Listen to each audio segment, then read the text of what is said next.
ओम नमो भगवते वासुदेवाय नमः। स्वागत है आप सभी का मेरे YouTube चैनल पर। मैं हरिओम शर्मा आज आपको भगवान विष्णु के परम भक्त ध्रुव भक्त की कथा सुनाने जा रहा हूँ। भक्त ध्रुव कैसे भगवान की भक्ति में लगे, किस प्रकार से भगवान का उनको आशीर्वाद प्राप्त हुआ, ये संपूर्ण कथा आपको इस वीडियो के माध्यम से प्राप्त होगी। वीडियो को लास्ट तक सुनें और साथ ही चैनल को सब्सक्राइब करें, बगल में बेल आइकन बटन को जरूर प्रेस करें। सभी ऋषियों ने सूत जी से कहा कि हे महर्षि, हम लोग ध्रुव की कहानी सुनना चाहते हैं। सूत मुनियों को सुनाने लगे, इस विशाल विश्व में सबसे ज़्यादा ऊंचा स्थान ही ध्रुव मंडल है। सूत जी कहने लगे कि हे ऋषियों, ध्रुव का जो स्थान है वह पूरे विश्व में सबसे ऊंचा स्थान है। वही विश्व स्वरूप विष्णु जी के सिर के पास स्थान है। ऐसा ऊंचा स्थान पाने वाले ध्रुव उत्तानपाद नामक एक राजा के पुत्र थे। ध्रुव की माता सुनीति राजा उत्तानपाद की ज्येष्ठ पत्नी थी। सुरुचि छोटी रानी थी। राजा सुरुचि को ज़्यादा प्यार किया करते थे। यानी ध्रुव की जो माता थी सुनीति, वह राजा उत्तानपाद की सबसे बड़ी पत्नी थी, लेकिन राजा जो है सुरुचि यानी छोटी रानी से ज़्यादा प्यार करते थे। एक दिन राजा उत्तानपाद छोटी रानी सुरुचि के पुत्र उत्तम को अपनी जांग पर बिठाकर प्यार जता रहे थे। तभी वहाँ पर ध्रुव आ पहुँचे। उनके मन में भी अपने पिता की जांग पर बैठने की इच्छा जागृत हुई। जब ध्रुव वहाँ पर आए तो ध्रुव ने देखा कि उनके पिताजी ने छोटे भाई को अपनी जांग पर बैठा रखा है, सुरुचि के पुत्र को जांग पर बैठा रखा है। उनकी भी इच्छा हुई कि पिताजी भी उसे भी अपनी जांग पर बैठाएं। उसके मन में भी अपने पिता की जांग पर बैठने की इच्छा जागृत हुई। वह बड़ी लालसा से अपने पिता की आंखों में देखता रहा। उस वक्त सुरुचि वहीं पर बैठी थी। राजा सुरुचि के डर से ध्रुव को देखकर भी अनदेखा करते रहे।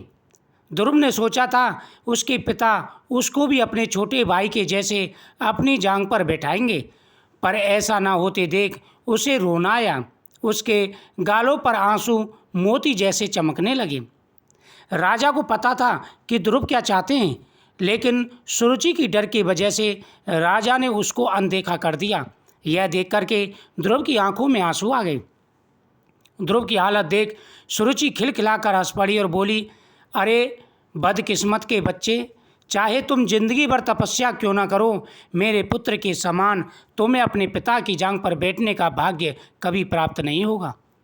मेरे पेट में पैदा होगे तभी तुम्हें यह सौभाग्य प्राप्त होता। हाँ, तुम तो जब देखो नारायण संकीर्तन किया करते हो।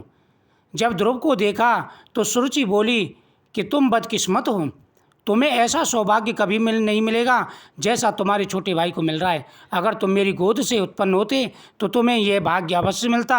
तुम तो दिन रात नारायण के कीर्तन में लगे रहते हो।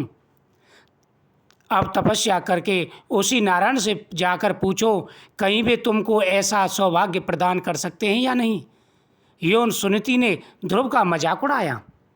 ऐसे वचनों को सुनकर बालक ध्रुव का मन कांप उठा। उसका दुख उमड़ पड़ा, उसका क्रोध खौल उठा। उसके मन में सुरुचि की हत्या करने की इच्छा जागी, लेकिन दूसरे ही क्षण उसे सुरुचि एक उत्तम उपदेशक सी लगी, मानो उसे यह सलाह देती हो, बेटा नारायण पर विश्वास रखो, तपस्या करो। तब ध्रुव को लगा कि उत्तम कुमार ऐसे महान उपदेश पाने का सौभाग्य न रखने वाला एक अभागा है। राजा उत्तानपाद उसे अंधेरे रूपी जाल में फंसकर झटपटाने वाले हिरण जैसे लगे। उसके बाद ध्रुव ने सुरुचि को इस प्रकार प्रणाम किया जैसे गुरु का उपदेश पाने के बाद शिष्य गुरु को प्रणाम करता है। एक बार तो ध्रुव को क्रोध आया, लेकिन दूसरे ही क्षण ध्रुव को लगा कि ये मेरे लिए हितकर है। तब वहाँ से चल पड़ा। ध्रुव के इस व्यवहार पर चकित हो सुरुचि अपने मन में सोचने लगी, लड़का तो भला मालूम होता है, गालियाँ देने के बाद भी प्रणाम करके चला गया। प्रणाम ना करे तो करेगा ही क्या। मेरे सामने मुंह खोलने की इसकी हिम्मत नहीं है, या उसकी माँ में हिम्मत नहीं है। आंसू बहाते लौट आए ध्रुव को देख दासियों के द्वारा सारी हालत जानकर सुनीति रो पड़ी। तब बोली, हाँ बेटा, बात सच है। दासी जैसी ही निकृष्ट जीवन बिताने वाली मेरे गर्भ से तुम पैदा हुए हो। तुम्हारी मौसी की बातें सच हैं। तुम्हारे लिए और मेरे वास्ते भी उस नारायण को छोड़कर दूसरा कोई सहारा नहीं है। हम तो यहाँ पर दासियों की भांति रहते हैं। अपनी माता की बातें सुनने पर ध्रुव के मन को शांति मिली। बोला, माँ, मैं तपस्या करने जा रहा हूँ, मुझे कृपा आशीर्वाद दो। माता बोली, क्या बोला? तुम तपस्या करोगे? तब तो नारायण से सुरुचि के गर्भ से पैदा होने का वर मांग लो। सुनीति ने कहा, हाँ माँ, ऐसी बातें अपने मुंह से ना निकालो। मैं तुम्हारा पुत्र हूँ, हमें कभी अपने को छोटा मानना नहीं चाहिए। यह तो आत्महत्या के समान है। मैं यह साबित करना चाहता हूँ कि ध्रुव की माता कैसी भाग्यशाली है, वह अभागिन नहीं है। दिशाहीनों के लिए दिग्दर्शन बनने का वर मैं नारायण से मांगूंगा। यह कहकर ध्रुव उसी वक्त घर से चल दिए। रास्ते में नारद मुनि से बालक ध्रुव की मुलाकात हुई। नारद ने पूछा कि हे ध्रुव कुमार, लगता है तुम खेलने के लिए चल पड़े हो। स्वामी, मैं तपस्या करने जा रहा हूँ, ध्रुव ने जवाब दिया। ओहो, तपस्या नामक कोई खेल नहीं है बेटा, ये बड़ी कठिन है। नारद ने मजाक में उड़ाया, मुनिवर, यह कोई खेल नहीं, सचमुच मैं तपस्या करने ही जा रहा हूँ। यह बात है, इस छोटी सी बात को लेकर तुम तपस्या करने जा रहे हो। मेरे साथ चलो, मैं देखूंगा कि तुम्हारे पिता तुमको अपनी जांग पर क्यों नहीं बैठाते। नारद ने ध्रुव से कहा, स्वामी, मैं किसी की दया नहीं चाहता। ध्रुव बोले, सबसे उत्तम नारायण का अनुग्रह मुझे चाहिए, इसी वास्ते तपस्या करने के लिए जंगल में जा रहा हूँ। तपस्या करना कोई हंसी खेल नहीं है। जंगल में शेर, बाघ वगैरह खूंखार जानवर होते हैं। धूप, जाड़ा और बरसात का सामना करना पड़ता है। मेरी बात मानकर चलो। नारद ने समझाया, मुनिवर, मैं क्षत्रिय हूँ, अपमान सहते हुए जिंदा नहीं रह सकता। क्या आप मुझे कायरता की दवा पिलाना चाहते हैं? बेटा ध्रुव, मैंने तुम्हारे दृढ़ निश्चय जानने के लिए ही ये बातें कही थी। एक जमाने में मैंने भी अनाथ बालक बनकर अनेक अपमान और अत्याचारों का शिकार हो अंत में तपस्या की थी।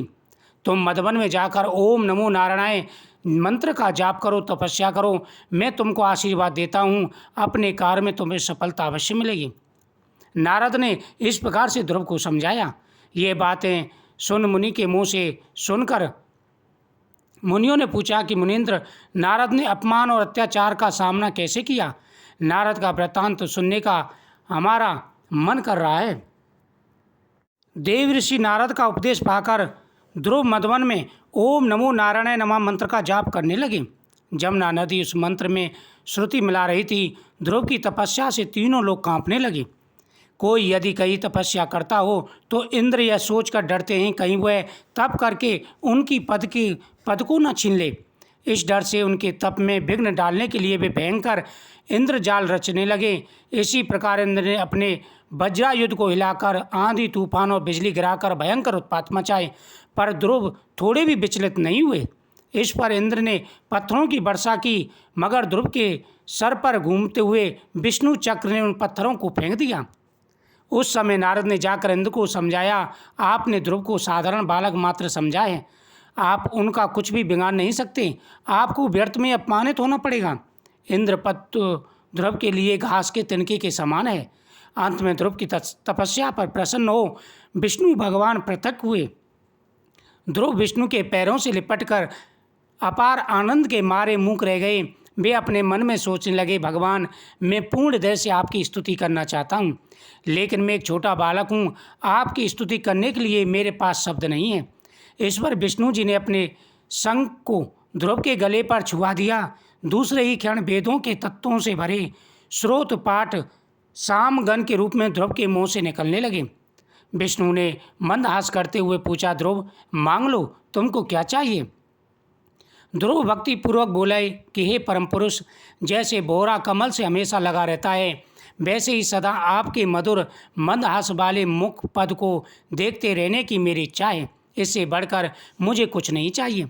अच्छी बात है, लेकिन पहले तुम अपने राज्य में जाकर धर्म का पालन करो, शासन करो। उसके बाद तुम मेरे विश्व रूप को का शिरोभाग बन के ध्रुव पद पाओगे। कल्पांतों के बाद भी तुम उस अचल पद को ग्रहण कर सदा प्रकाशमान रहोगे। समझाकर भगवान विष्णु अंतर्ध्यान हो गए।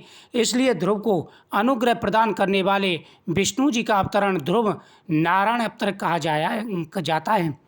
इसके बाद ध्रुव अपनी महिष्मतीपुरी में आए। उत्तानपाद ध्रुव को अपना राज्य सौंपकर तपस्या करने चले गए।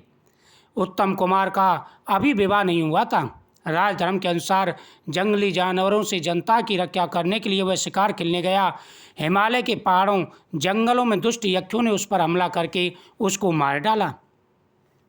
अपने पुत्र की मृत्यु पर सुरुचि दुखी हो वहाँ पर पहुँची और जंगल के दानव में फंसकर भस्म हो गई।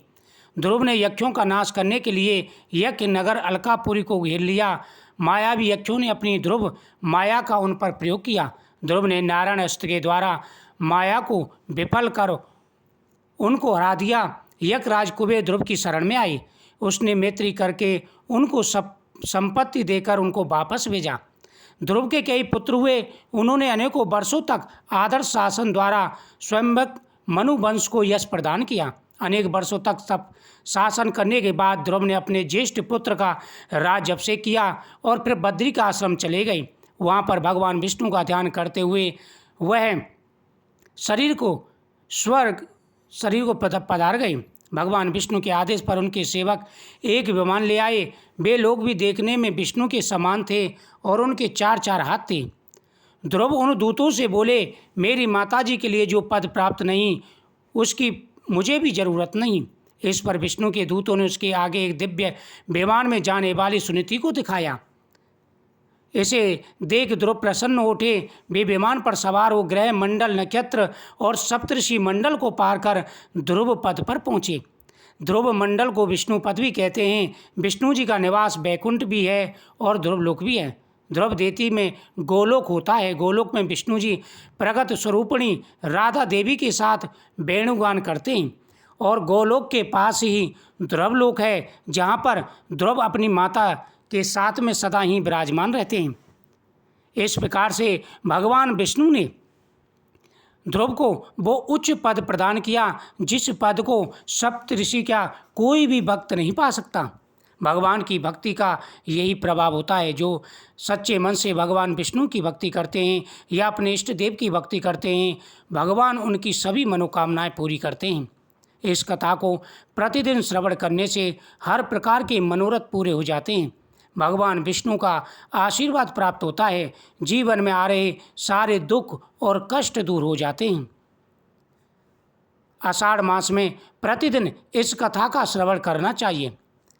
भगवान अपने भक्तों की रक्षा हमेशा ही करते हैं। वीडियो को शेयर करें, चैनल को सब्सक्राइब करें। जय श्री कृष्ण।